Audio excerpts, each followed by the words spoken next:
Hello, everyone, and welcome to the Customer Success Leadership Roundtable. I'm Andrew March, co-founder and architect of the Success Coaching Training Program. We are back for our monthly live webcast today, talking about defining the important CS metrics to track.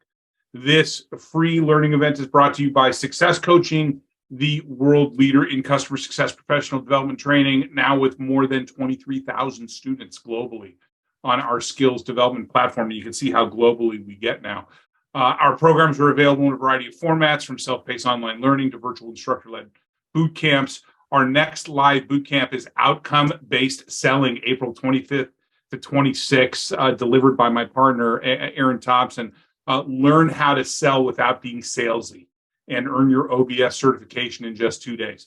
I think we're still offering a coupon code for that one, correct, Ashley? And looks like yes. Ashley's dropped the link to our program page and the coupon in chat. You can find out more about our online learning and instructor-led programs and workshops at successcoaching.co. Now, for those of you who haven't participated in one of these events before, this is a live and unscripted discussion where we dig into a single topic that's relevant to customer success leadership. Regardless of the company that you work for, the scope of your role, or the size of the customers your team deals with, we aim to pick topics that are going to be practical and useful to you. The schedule for upcoming events can also be found at successcoaching.co. Click on the events tab at the top of the page to find out more. One quick favor. I'm sorry. We're not still collecting information on the top challenges. No, right, I don't believe so. All right, awesome. A few housekeeping items before we get started. This webinar is recorded, and we'll be posting a replay along with a transcript on our website early next week. We will be taking questions later on in this discussion during the webinar, so please don't be shy and use that Q&A button found at the bottom of your screen to ask or upvote a question that's already there. We're also broadcasting on LinkedIn Live, and we've got somebody monitoring that feed. So if you have questions, please post them. Thank you, Tracy. And those will be relayed to us. Also, please keep all commentary to the chat window and questions to the Q&A.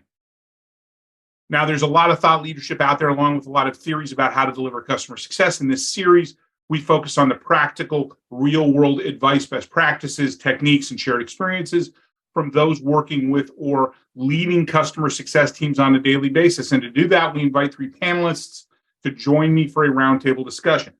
These are people who are great at their craft, and we ask them to share their experiences and their perspectives. So without further ado, I'd like our panelists to introduce themselves to y'all, talk a bit about who they are and what they do, and let's get started as usual in an alphabetical order with Dimple. Thanks, Andrew. Hi, everyone. I'm Dimple Billimoria, and I'm a customer success manager at HubSpot. I've been at HubSpot for about 2 years, and as most people are probably aware, HubSpot's mission is to help millions of companies grow better. And I take that as my personal mission at HubSpot.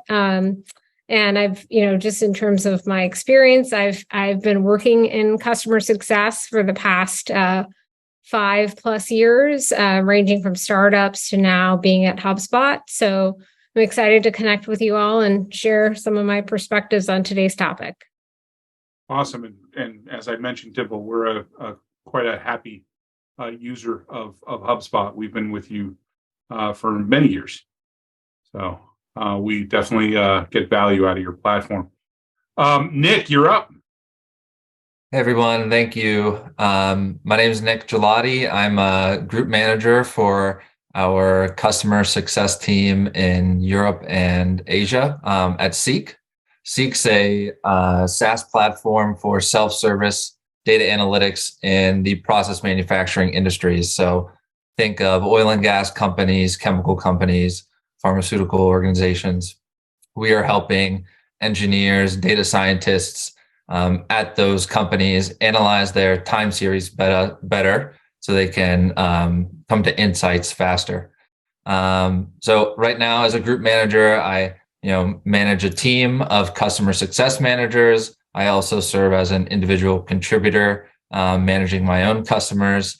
I've been at Seek for about 4.5 years now, but my background is actually in engineering. So I'm relatively new to the world of customer success, but I've really embraced it, and I've had a lot of fun working with customers rather than doing some technical work. So really excited for the discussion today.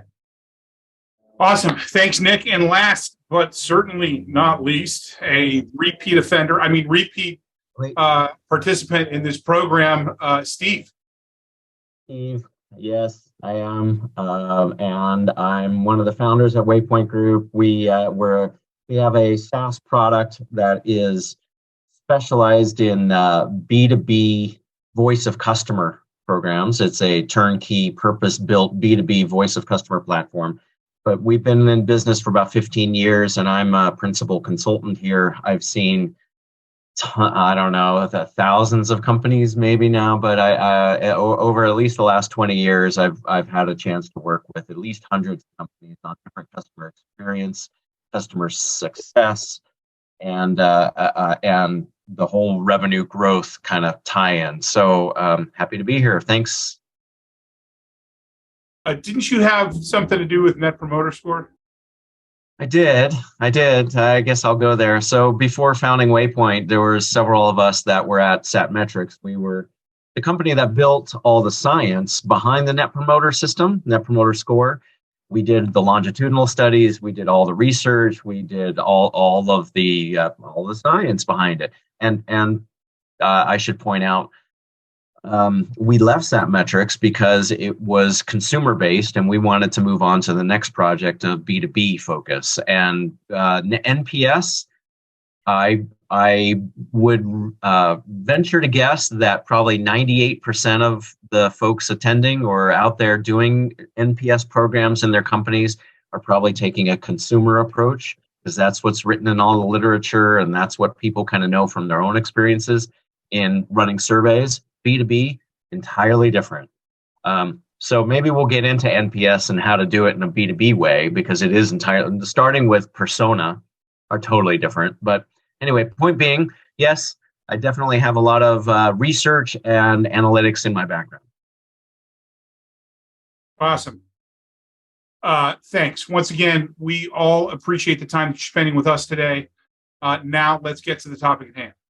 As we navigate through today's competitive landscape, understanding and measuring the factors that drive customer satisfaction, product adoption, and overall customer success have become increasingly important. When properly tracked, customer success metrics can give you insights into things like customer churn, adoption rates, product satisfaction, and team effectiveness. So let's get started with some of the metrics categories that customer success leaders should be looking at, because it goes well beyond just looking at customer metrics. And I want to dispense with the importance of customer metrics. I think we all can agree that it's important to have metrics, right? It's important to have indicators in order to track what's going on in our business, whether we're in a customer-facing role or not, right? But I still see some companies, some leaders missing some of the important metrics that should be tracked, in order to get a really holistic view of what's going on. For sure. I think there's several different sort of groups of metrics that you can think about that are important for CS leaders. First, you need to be reporting those financial metrics for your organization. This is things like net revenue retention, gross revenue retention, churn. Those sort of financial metrics are foundational to your business. You need to be tracking those, and you need to have a solid grasp on those.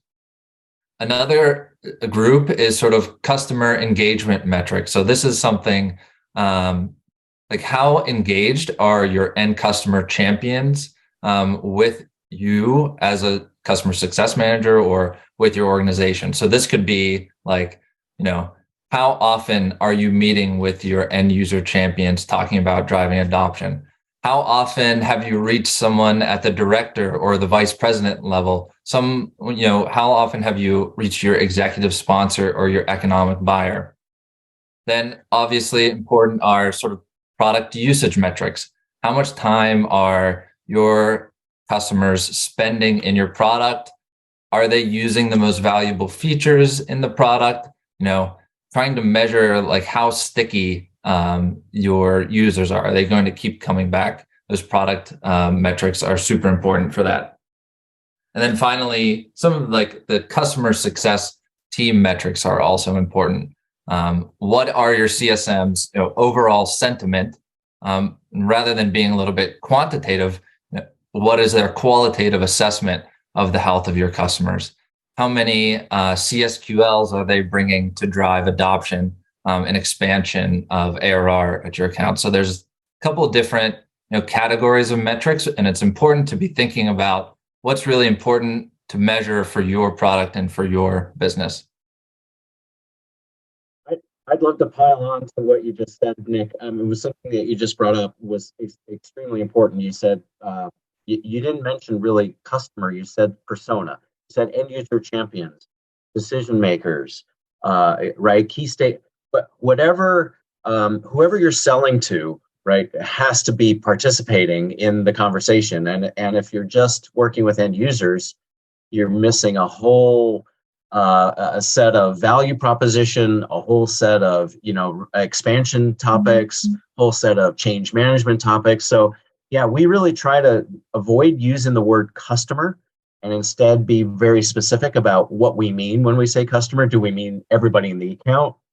Do we need the stakeholder team?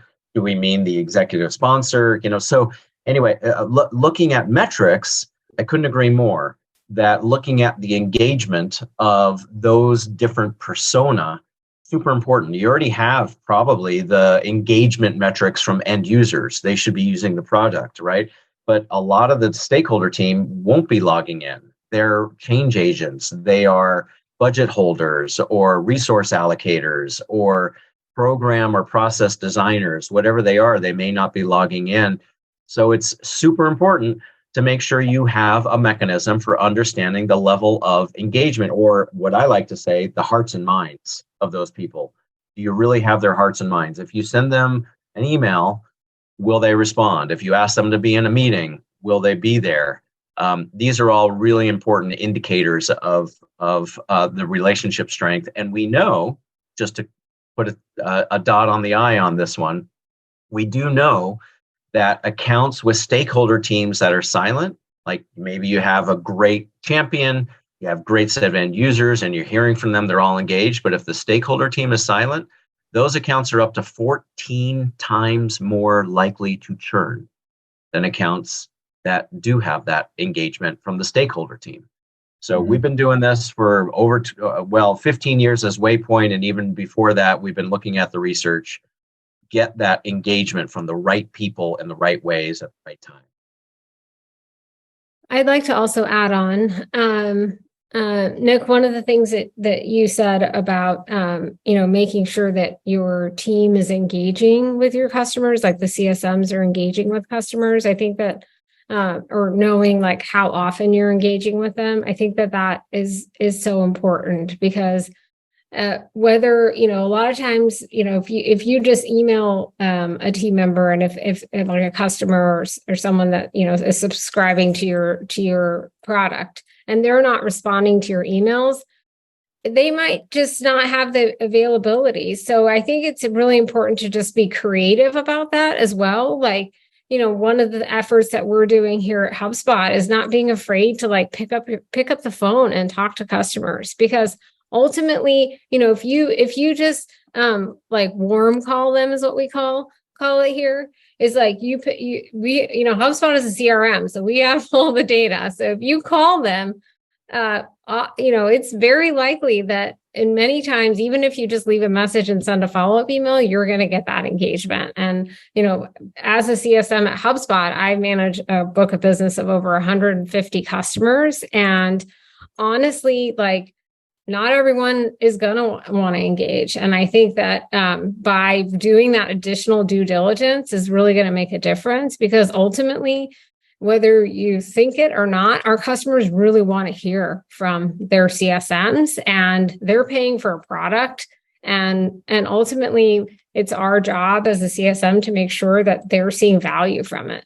And if they're not utilizing all aspects, maybe they don't know about it. So it's our job to share with them the new tools and features so that they can really start to implement it and see value from those additional features. Yeah, someone from my team actually he did an executive business review with one of our customers, and he was super excited that one of the VPs and the economic buyers of this organization actually went out to the bar with them after this EVR. I don't think we can track how many drinks did you have with your executive sponsor on a yearly basis or something like that, but definitely critical to track engagement of the decision makers and higher level people at the company. Sure you can. That guy's submitting an expense report. So how many drinks? That's a metric right there. How many drinks did they consume? But I love that point you made. I know it's not metrics related, Dimple, but picking up the phone and calling people.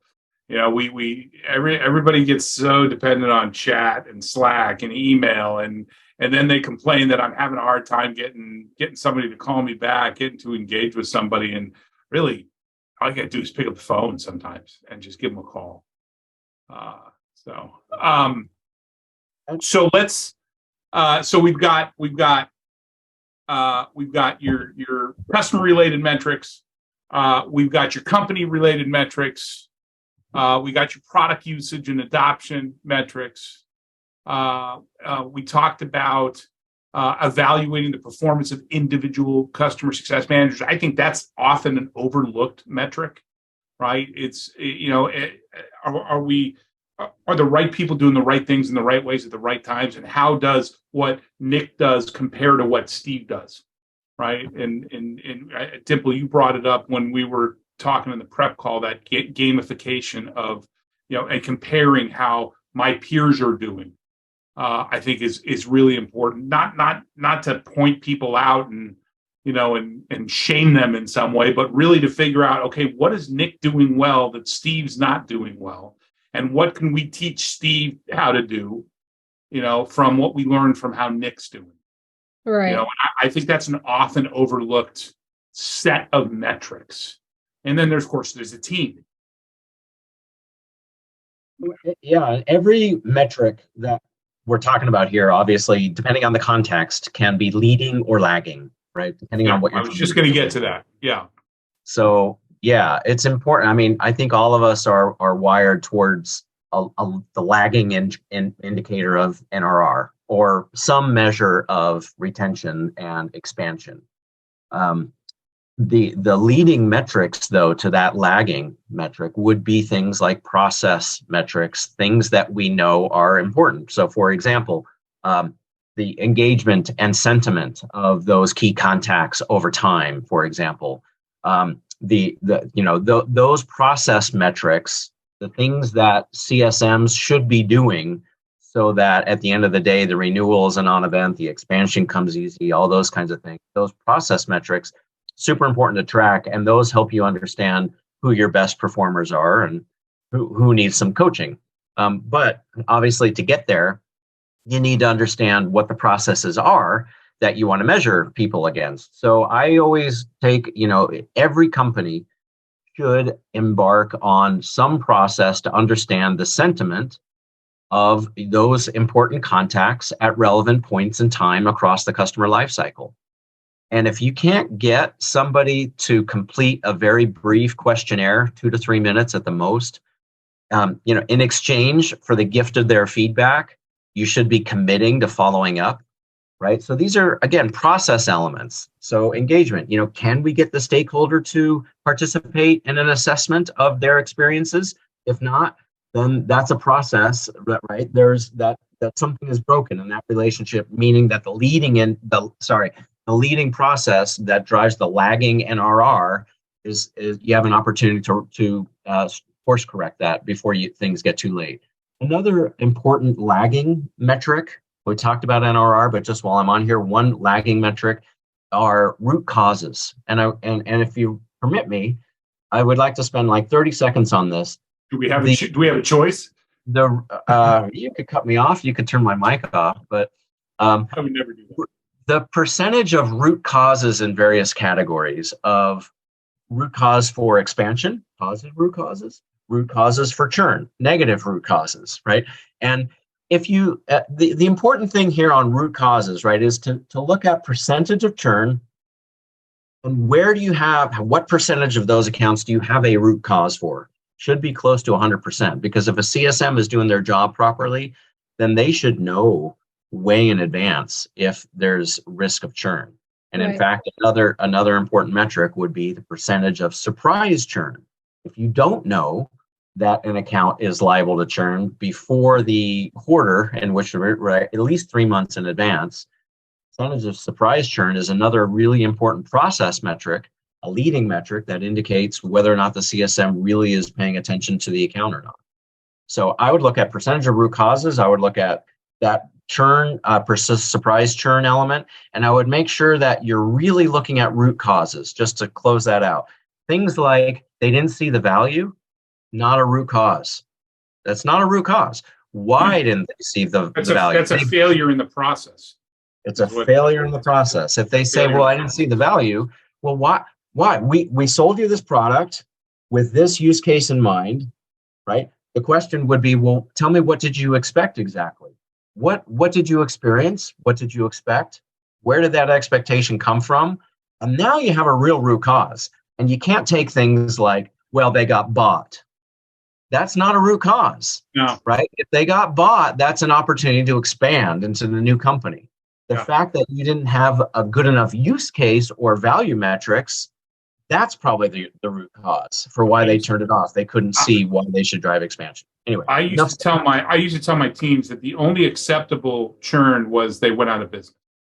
Because even if they got bought, if you've done a really good job demonstrating, delivering value, demonstrating that value, disseminating that value to everybody involved, and connecting the value that you've created to overarching business objectives, you're giving your key stakeholders some ammunition to be able to go to the acquiring company and say, hey, one of the reasons you bought us was because we did X, Y, or Z, and this platform helped us get to that point.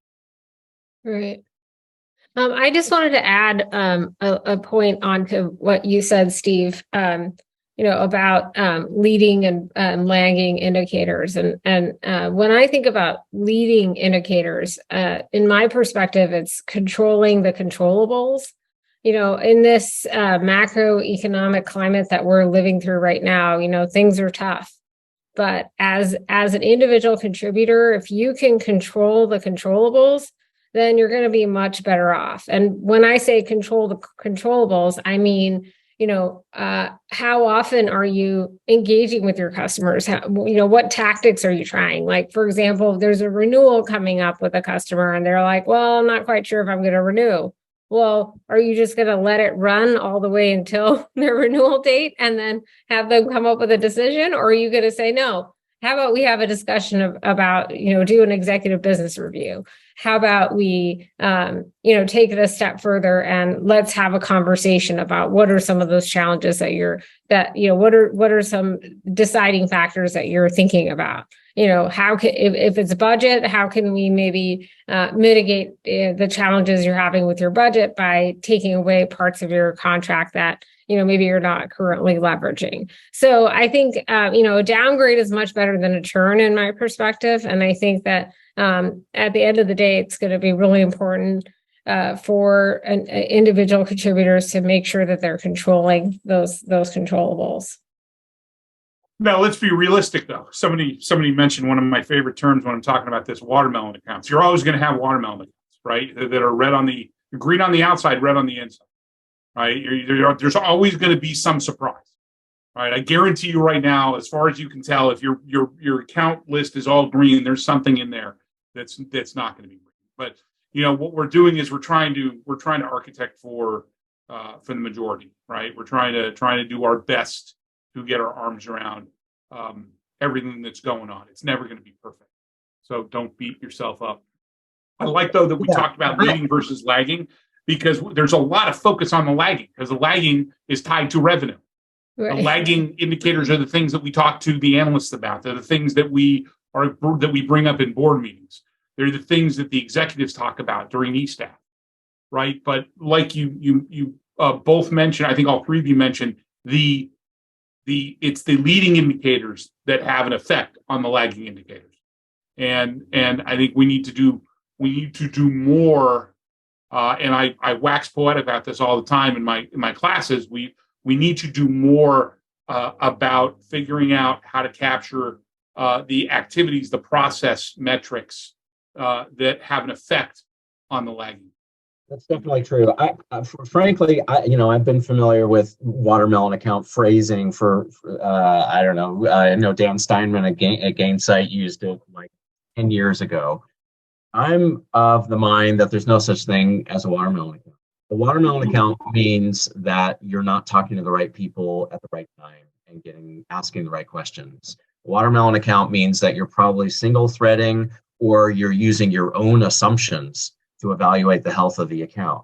If you take the time to get feedback from the account and the right people, you'll understand their sentiment. We take it even further, that says, across very specific milestones in the customer life cycle, not events, not transactions, but time to value. I know there's a question about there that we need to address. Onboarding, pre-renewal. There are major life cycle events that are opportune times to engage stakeholders and understand what's working and not working. And that becomes your health score, right? If you're doing it that way and getting the health directly from the customer, then you're not guessing. You're not, and as long as it's representative, as long as you have good coverage from the right people in the account, then it's trustworthy. So back to leading and lagging, it all starts with, do you have the right coverage in the account? Do we know who the executive sponsors are? Are they engaged? Do we know who the decision makers are? Are they engaged, et cetera? And it all starts with that and the level of engagement. And then from there, boy, you can get all kinds of great information about perceptions of value and why, lack of value and why, right? Early warning signals of renewal or expansion. It all starts with the ability to have engagement from those stakeholders. And you might have to get, if I'm going to disagree with you, Steve, but go ahead, Nick. I was going to say, I think, even though you might think that an account is green on the outside, if you got maybe a little bit more creative in how you're looking at the product usage data, you could uncover that they're really not getting the value out of the product that you're thinking about. So maybe just looking at daily active users or monthly active users, that's not the right metric you should be looking at. At Seek, we really think of a strong, mature customer is someone who's sort of building dashboards in our product and using more valuable product features that can reach a wider audience at our customers. And they might not, that the use of those valuable features might not show up in just the raw usage data. So you might have to get a little bit more creative about how you assess a customer's health with the product data to make sure that they're really trying to get the value. They're really getting the value out of the product that you've sold to them. And you bring up a good sidebar there, as there's no one size fits all for this sort of stuff. Right? Yeah, it depends on product. It depends on phase of the customer journey. You need to be measuring different metrics depending on where your customer is in their life cycle, how they use the product, how they use the product, etc. I once worked with two customers at the same time that were in the exact same space. They were bitter rivals, and the way that they delivered success and monitored, the way that one of them delivered and monitored success was very different than the way that the other one. And the process was different, and their culture was different, and their maturity level was different. The maturity level of their customers were different. So this is not, there's no dummies guide to this, is what we're what we're saying. But there are some commonalities. I mean, if you're a product-led company, product utilization is everything, right? And if you start to see product utilization or adoption dropping down, then obviously there's a problem. If you're a customer-led company, and I don't think we have time to get into PLG versus CLG and all of that, but if you're a customer-led, growth-oriented company, the utilization data, important to monitor. But two things. One, I would say, is the importance is to look at the changes over time, which, not just monthly active users, but look at the deltas. In fact, every metric that we're talking about is, I think, important to look in that context of the change from the previous period to now. Even if you're doing NPS and you're looking at one particular account, they were happy, successful, satisfied, all the indicators, everything they told you was great at coming out of adoption. But now we're going into a time to value phase, and 3 months later, their sentiment has declined. That you're probably not going to see that in product utilization data. I think the more you can talk to customers and understand what they think is working and not working, the better off you'd be able to get in front of it. Product utilization, I look at more as a lagging indicator of things going south if the utilization is dropping off. But I appreciate what everybody else is thinking here. Yeah, well, I think this leads to an important component of what we need to talk about is how do we analyze that data? How do we analyze the data that we are collecting for whatever type of metric that we're analyzing? I'm sorry, Dimple, go ahead. Yeah, I can actually speak to that question about analyzing data. I think, ultimately, I think, here at HubSpot, one thing that we recently did was looking at, all of our metrics. So we basically, obviously every customer success manager, when they have a call, they log it in HubSpot. And then that data actually, we use this tool called Looker, which essentially makes all that data go into there. And then there's like a big, our team is doing a lot of analysis to see, if a customer has, 5 engagements per year, are they then churning? Like, at what point does more basically having more engagements, does that cause the account to be more likely to renew? And so that's how we came up with this new metric where it says, each CSM needs to strive to have 57 calls per month with their book of business.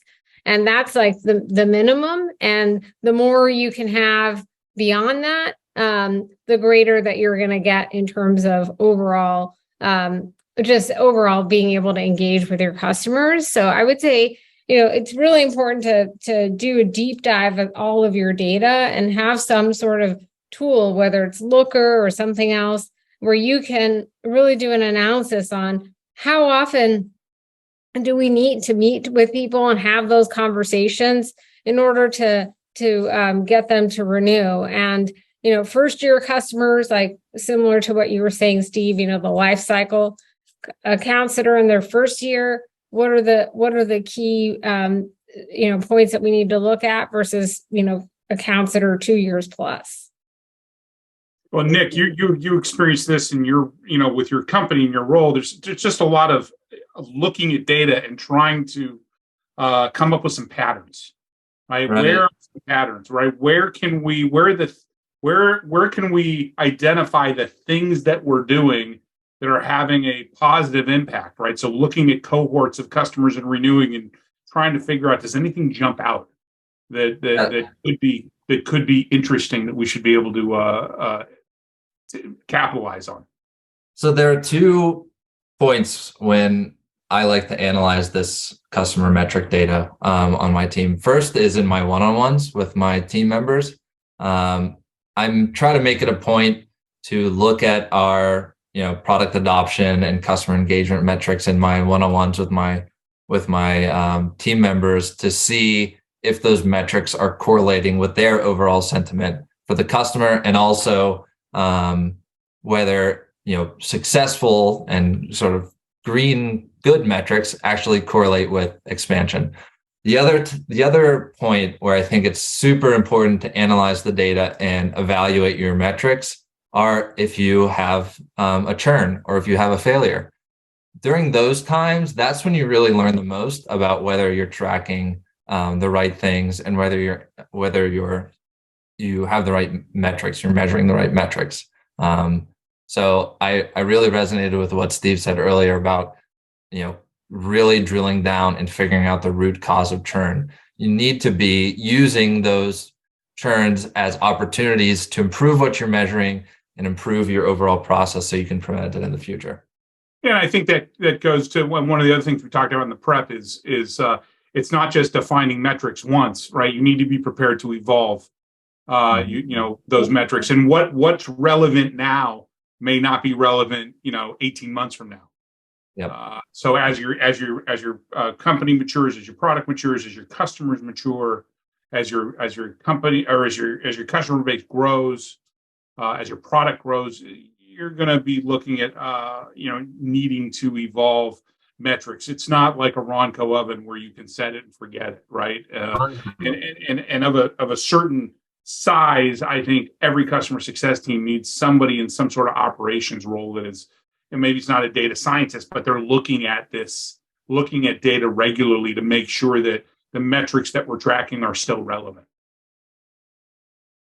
That's absolutely right, and representative or trustworthy, right? There's an element here which is to always look not just at the numerator, but look at the denominator as well, and how representative is that particular metric of the overall. So, for example, if you're reporting root causes, what percentage of your churn is represented by a true root cause? I mean, that would be a fascinating metric as well. And if you have low representation there, you're going to want to put some process in there to beef it up. There's a question related. Maybe I can. We're gonna actually. I'm gonna jump into questions now. So let's get to those. As a reminder, use the Q&A button at the bottom of your screen to ask or upvote a question that you see in the list. I do go based on most upvotes. So if you see something on that list and you really want to get it answered before we're done here at 1:15, and a reminder, we do go to 1:15. So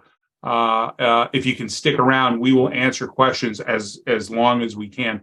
The first question here comes from Fred. Fred, thanks for your question. Thanks for joining us today. Fred asks, how do you handle a case where the sales team closed a deal while knowing that the solution was not the best fit for the customer, and they end up churning a few months after going live? It looks like, Steve, you wanted to jump in on this first. I do. It's related to what I was just talking about too. Look, there's a lot of process that you can measure directly internally, and there's a lot of data that you can measure, but you can hear from the way I'm talking that one of my all-time North Star guides is what the customer is saying. So if you're following this method of asking the right people the right questions at the right time after onboarding is a good time to understand to what extent did the onboarding enable you to be self-sufficient, or to what extent did our onboarding help you to be ready to start to acquire the value for the solution you purchased, right? Because you're measuring. You're not like I don't think we really. I mean, yes, we care about satisfaction with onboarding, but that's not really interesting. You want to know, coming out of onboarding, are they ready, and did they get what they thought that they were going to get? So I would ask, after the onboarding experience, all those key stakeholders that question of readiness and ability to start acquiring the value. And if they say they're not, then there's a course correction, right? Things start to go off the rails. And before you get too much sand in the Vaseline, you want to make sure that you are course correcting early and often. So that would be the way that I would kind of embrace that. Understand to what extent did the expectations of the customer get met through the onboarding process, and you're going to find out if they if the deal was wrong. You're also going to find out if there were other disconnects in the services cycle, the onboarding cycle to get them ready. Too much sand in Vaseline, huh? It's amazing what you can learn from your customers by just asking. It's you may be hesitant to send out a mass survey to end users or something, but really that gives you the most valuable information and most valuable metrics. Yeah, there was also a question, if I can double click on that too. Sorry, Nick, but how do you get people to respond and participate? There was a question about, what do you do if the stakeholders go dark and there's no engagement? And, one of my favorite quotes of all time is from Oprah Winfrey. He said at the end of her show when she retired, she said, "Look, I've spoken to over 30,000 people on this show, and all 30,000 have one thing in common. They all want to be heard." Right? So I take that to heart. Your customers want to be heard. If they're disengaged, it's probably because you're throwing stuff at them and they're not caring, right? If you take a different approach, it could also be that you're not following up with them either, and they're thinking everything I say goes into a black hole. Exactly. So before you start to down this path, I would say the most important thing is to commit to following up on what they tell you. Commit to addressing it. You can't necessarily do everything that they're going to want you to do, but you can at least manage expectations and tell them what's the art of the possible and what isn't. So commit to addressing what they're telling you. And then, Nick, ask them early and often what's working and what's not working. And to your point, Nick, make sure you're asking the right people. If you're just asking the champion, then you're only getting their view, right? If you think that your champion is liaising with the rest of the company, you're probably wrong. They might be, but to assume that that's the case and assume that the champion is giving you the information directly from all the other stakeholders is an assumption that I would really take out of your basket. Yeah, because the last thing we need is more sand in the Vaseline. Yeah, that's right. Thank you, Jeff, by the way, for the comment. It is a great album, and Talking I love Heads, right? Talking Heads, right? Yeah. Right. Awesome. Can you hit the done button? And you've earned lunch. On that one, let's see. Our next question. Oh, sorry, Dimple. You got anything to add to that? Oh, about handling. I mean, that happens all the time, right? Like a customer will come in, maybe the POC changes or the POC leaves or what have you, and they're not even engaged during onboarding. I think in those situations, the customer gets transitioned to you after onboarding, but there's no saying that as a CSM you can't join an onboarding call just to check in and say, "Hey, how's onboarding going?" Right? Maybe the onboarding specialist doesn't like to do that, but you can join. And you can just say, "Hey, I'm excited to work with you after you complete onboarding." So they know that once onboarding is done, they're not just going to get dropped. And I think that in those situations, especially as, don't be afraid to get other team members involved. Ultimately solving for the customer is a company job. It's a team job. It's not just as an individual job. So don't be afraid to involve other team members. That's happened to me. The first thing I'm going to do is go to the person who closed the deal and say, "Hey, how did you answer this question? Or was this something that came up during the sales process?" And then if they feel if they say the solution's not the best fit, find out what exactly about the solution is not the best fit. And maybe go talk to your product team. They might have something that's on the roadmap that's coming soon that will make the customer feel a lot more excited and say, "Oh, this team is actually listening to me. This is on the roadmap," or "This is a workaround that we can go for that." So I think ultimately it's it's not the best fit, but don't be afraid to just get in there. Like everyone else said, ask questions and ask the right questions and ask pointed questions that are not just yes or no answers. And if you need to, record the call and share that with the product team, because then they can hear it directly from the customer and there's no game of telephone. So, yeah. Awesome. Thanks. Steve, hit the done button on that. On which one? We've been thread. On Fred. Okay, you got it. You got it. Wait. Yeah, Fred. Yeah, Fred, please. How do you hit done? There's a done, Steve, because there, thank you, Steve. Okay. If you click on the answer live button, you get a done button. So, Oh, okay. let's see. Next question comes from Nicole. Nicole, thank you for the question. Thanks for joining us today. One metric always spoken about is time to value. Do you guys measure this? And if so, how? And Nick, looks like you want to jump in on this. Yeah. So I think I've said this a couple of times. It's product dependent.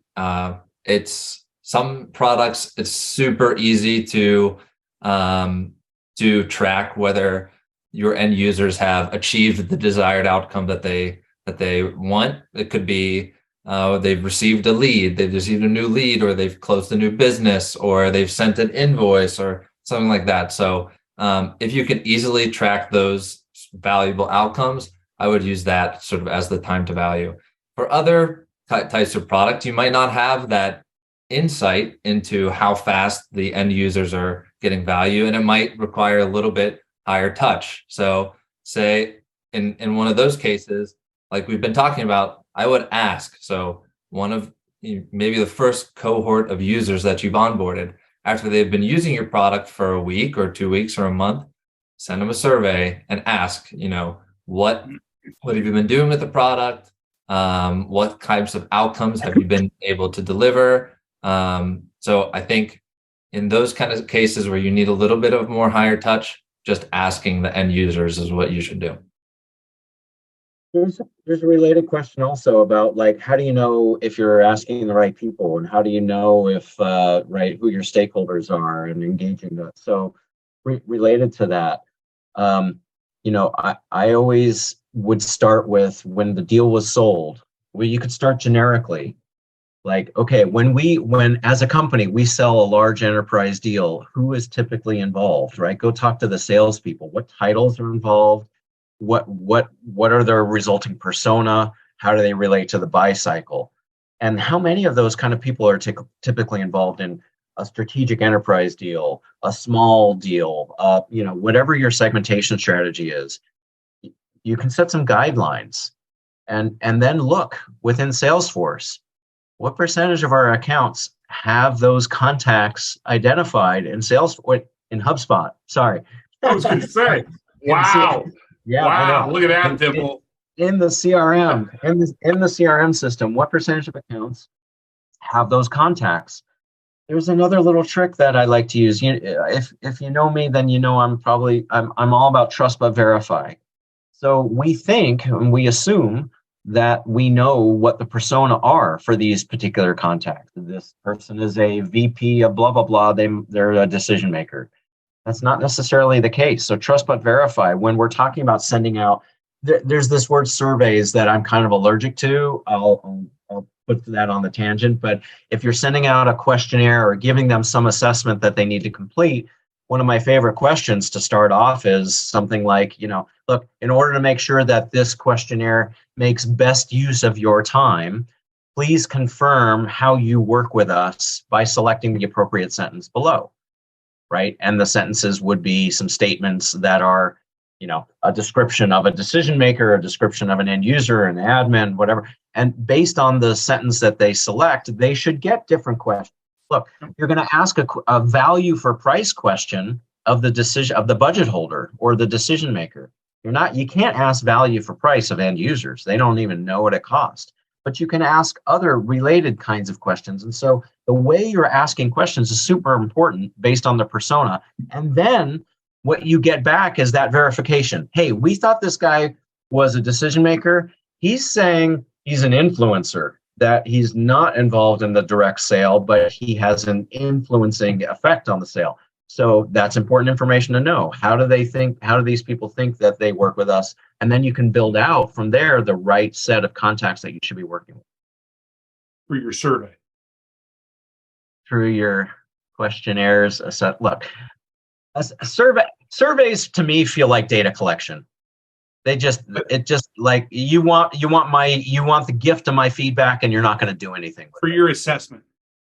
Right, an We've assessment. actually, since you mentioned that, and you moaned about it last time we talked about this, we actually changed our verbiage from survey to assessment. So I'm actually listening to you, Steve. Wow, It's not sweet. just, it's not just like Charlie Brown, wah, wah, wah, wah, wah, wah anymore. Well, most of what I say is, I guess, that for you. But yeah, as long as you're not getting sand in the Vaseline, then I'm happy. Yeah.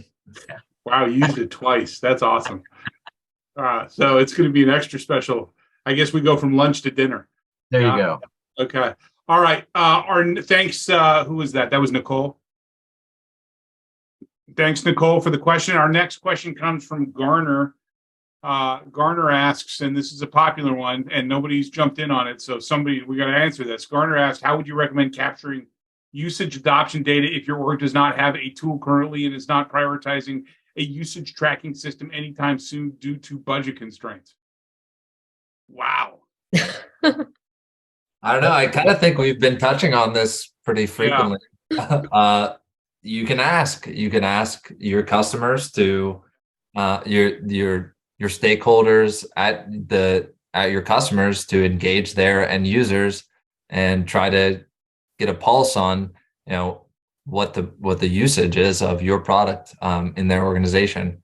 That's one way. I would say that I think that product and usage tracking should be pretty high on the development priority list. Yeah, I think that it's really hard to get a pulse on your customer health if you don't have something tracking how much they're using it. It's at a minimum, you should be at least asking engineering to download do a data dump for me on a regular basis and try and figure out what you can with the data. But it makes in the subscription economy, it makes absolutely no sense to me for any company not to have this, like you said, high on the priority list. And I think there's probably some, low cost tools you could do. You could probably do it in Excel. You could probably put something together in Power BI or something like that. But yeah, I think that should be very high on the priority. There are some dedicated companies I know that are all about the the mappings and the fuzzy math or the fuzzy logic of matching a CRM ID against the financial system ID, right? Those or the product and usage IDs, right? They often don't talk to each other. If you want to understand that full health of the account, I know there are some data integration tools that I'm happy to refer to people, but I as much as I sort of might have appeared to poo-poo the idea of product utilization data as a leading metric, I do think, as a lagging metric, it is a leading metric in the sense that you need to go into every conversation with that particular account, whoever it is, and you need to understand to what extent they're using it. Like because you can't showing up to a gun battle without your gun is going to be a problem, right? If you're going to go into a meeting that is talking about future roadmap, et cetera, then you need to understand why they are or are not using the product, and that data has to be there. So I would say build a business case for it. If you don't have that capability today and you say there's budget constraints, we have to build the business case, and I would argue that understanding surprise churn and the root causes of churn that we talked about before are the way to start to get ahead of it and build the business case for obtaining product utilization data. Like if we only knew, those kinds of things and putting some dollars to it would be really important. I think ultimately you'll find that type of data, like having that type of system adoption and usage, will really that can track that will ultimately pay for itself, because really, or pay for itself by many times. There'll be a huge ROI on that type of investment because you're going to be able to have all the insights. You're going to be able to know if someone's at risk. You're going to be able to know if the last time somebody logged in from this account is like 2 months ago. Well, what's going on? Let me look at LinkedIn. Is that team member even still at the company? And who is now? So your customers are going to be demanding it of you. Yeah, for sure. They're going to be I think of the phrase influence without authority. I think CSMs are like the ultimate influencers without authority. We really don't have the authority to drive change and push for adoption of our products at our customers, but we can influence them, and showing them declining usage trends or how much they've used one particular feature of the product is how you can influence your customers to push on their organization to drive adoption. Well said. Well said. Yeah, that's very true. I would say like one example that that comes across my mind right now is, I at HubSpot in our marketing automation tool, we have ability to send marketing emails. Well, email health is a really important thing to have top of mind, to maintain your email deliverability and your overall domain reputation. And I saw with one of my customers that their spam rate was increasing significantly from one month to the next. And so by that initially, just by sending that email, that spurred a conversation, which then got them on a call, and then suddenly that customer is re-engaged and working towards improving that metric. Awesome. Garner, thanks for the question. Like I said, we're going to keep going as long as we're here, another 15 minutes. But if you have to drop, we will have a recording available probably early next week. Our next question comes from Neat. Neat asks, how do you measure metrics that are more subjective? For example, customer engagement. And Steve, looks like you want to jump in on this.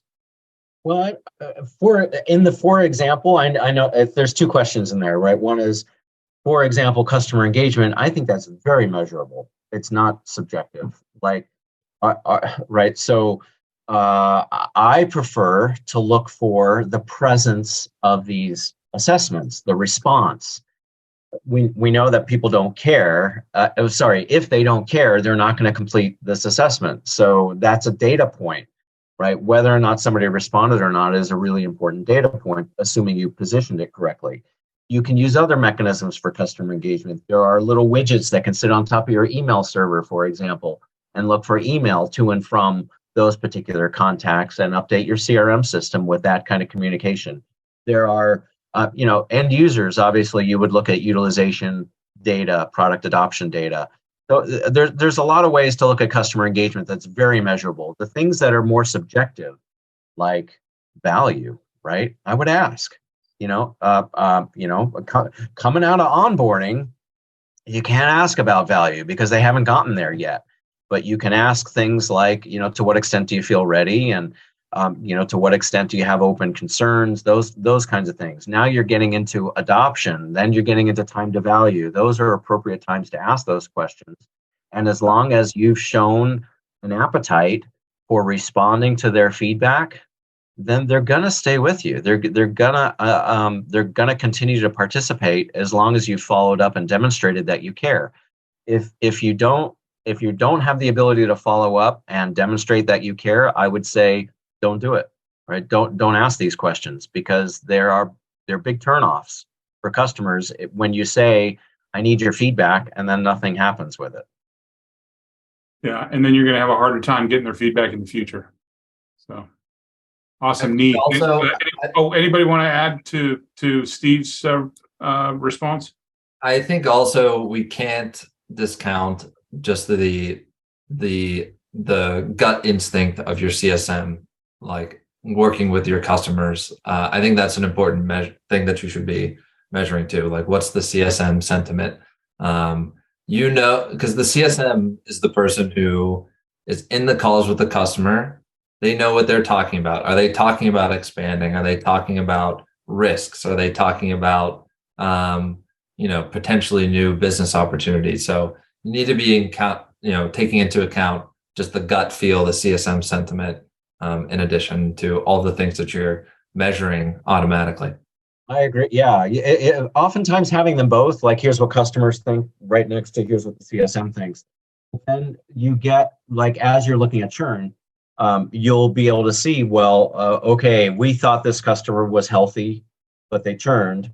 So let's figure out like that process piece. What did we miss in our own internal assessment of that particular account's health, right? So if you're using it for these kinds of educational purposes, I would say super important. If you're using it to forecast, you better make sure that your process is really accurate and predictive, because I see lots of health scores that are kind of based on kitchen sink, throw a whole bunch of stuff into it. There's an algorithm that then churns out red, yellow, or green. And is it really predictive or not? Right? That's the question that you want to ask. Next question comes from Caitlin. Caitlin, thanks for the question and joining us. Caitlin asks, how are you taking economic conditions into your forecasts of account impact? And Dimple, looks like you want to jump in on this one first. Yeah, absolutely. Thanks, Andrew, and thanks, Caitlin, for the question. I would say, every company, especially in the SaaS environment and the technology environment, is being impacted by the economic conditions. And I think that it's important for the team to be nimble and to think about, early on in the discussion, when we were having our discussion, we talked about, what are those metrics and how do those metrics evolve? And I think in this instance, how are those metrics, because economic challenges or, conditions are difficult, how do you evolve those metrics? What are some things that you're doing to get ahead of that? So I'll give you an example. And we talked about this, I think either Steve or Nick mentioned this, but, doing that renewal confirmation, 3 to 6 months in advance, finding out, do you plan to renew, and not being afraid to ask those questions on the call. And if they say, well, we're not sure. Well, what things are you not sure about? What can I help answer? Pulling out all the stops, especially for the high value customers, like high MRR customers, by doing an executive business review to go through, what have they achieved so far? What tools are they not using? What concerns do they have? I think that, you can really pivot. You really have to, I think, pivot in these situations. It's not like I would say, beginning of the pandemic was scary, but, kind of like in middle of 2022 to like most of 2021, I feel like a lot of companies were riding high, and it was like the good old days. They didn't really have to worry about churn. They didn't really have to worry about challenges. I mean, they did, but not as much as they are now. And I think that it's really important to pivot and really talk to your customers to find out, what are those challenges that they're facing and how they can be overcome with the tools that you have. Right. To your point, don't be afraid to pick up the phone. I mean, and what a great differentiator picking up the phone is. I mean, it shows a level of caring that I think is a little bit rare these days, right? Yeah. Really agree. And there's a statement, I think I heard this, like companies or customers people don't want to fire people that they trust and they like. So like if they like you and you've built their trust and they have a sense of camaraderie with you, the odds are that they want to continue working with you, because, they might not get the same level of service if they go to another tool, for instance, or, a lot of times people at HubSpot, there's always the 800-pound elephant in the room of Salesforce, and they might not always get that same level of support, which I know not every instance they do. So it's just important to know that. Awesome. Caitlin, thanks for the question. Dimple, can you hit the done button there for me? We've got another question from LinkedIn. Eric calls out Steve Bernstein. Great. More praise for Steve. Great insight on measuring root causes for churn or expansion. How are you capturing this in a CRM tool? i.e., are you adding an additional field like churn expected/unexpected? Yeah, one of the things that we'll do is Make sure that all of the feedback data gets pumped directly back into the CRM system. So it's there, we know when the response came in, and then we, based on the rules, right, will trigger a follow-up activity.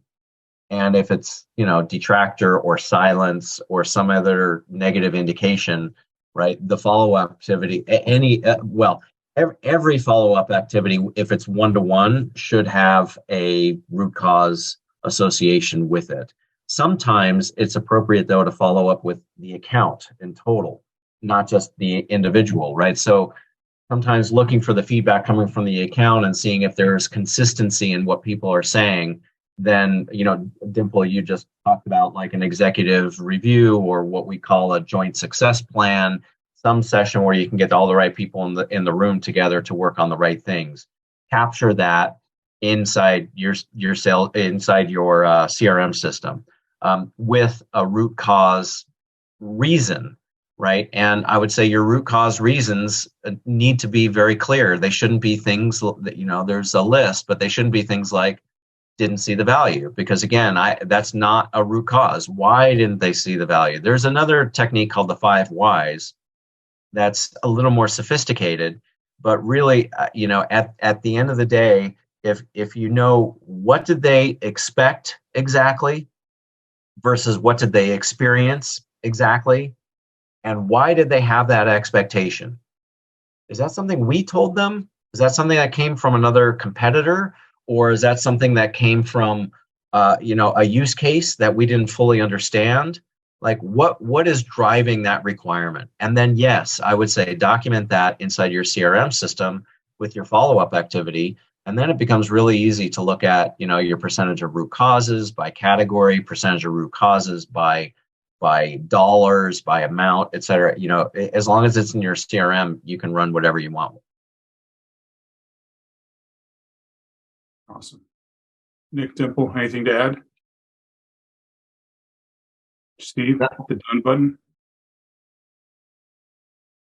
I think I did. No, you didn't.